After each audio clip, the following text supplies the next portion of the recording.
বসন্ত উৎসবে চীনের শীর্ষস্থানীয় কিছু চলচ্চিত্র যুক্তরাষ্ট্রের প্রধান শহরগুলোর সিনেমা হলগুলোতে প্রদর্শিত হচ্ছে। এর মাধ্যমে সিনেমাগুলো মার্কিনীদের জনপ্রিয়তা কুড়াচ্ছে।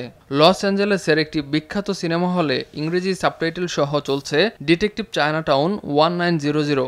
সিনেমাটি চাইনিজ আমেরিকান সম্প্রদায়ের মধ্যে ব্যাপক সাড়া ফেলেছে।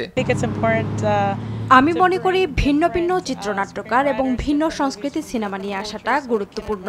এতে আমরা ভিন্ন সংস্কৃতির সাথে নিজেদেরকে সম্পৃক্ত করতে পারি। আমার মনে হয় গল্পের মধ্যে ভিন্নতা থাকলে মানুষ সিনেমা দেখতে আগ্রহী হবে। আমিও ভিন্ন ধরনের গল্পের ছবি দেখতে মুখিয়ে আছি।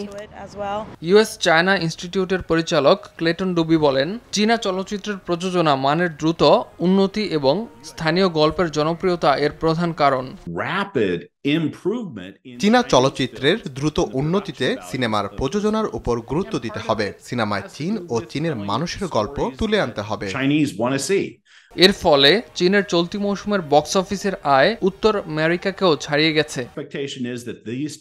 আমার প্রত্যাশা, চীন ও যুক্তরাষ্ট্রের সিনেমার বাজার প্রধান দুটি বাজার হিসেবেই আধিপত্য ধরে রাখবে। আমি আশা করি চীনের চলচ্চিত্র বাজারের সামগ্রিক আকার বৃদ্ধি পাবে।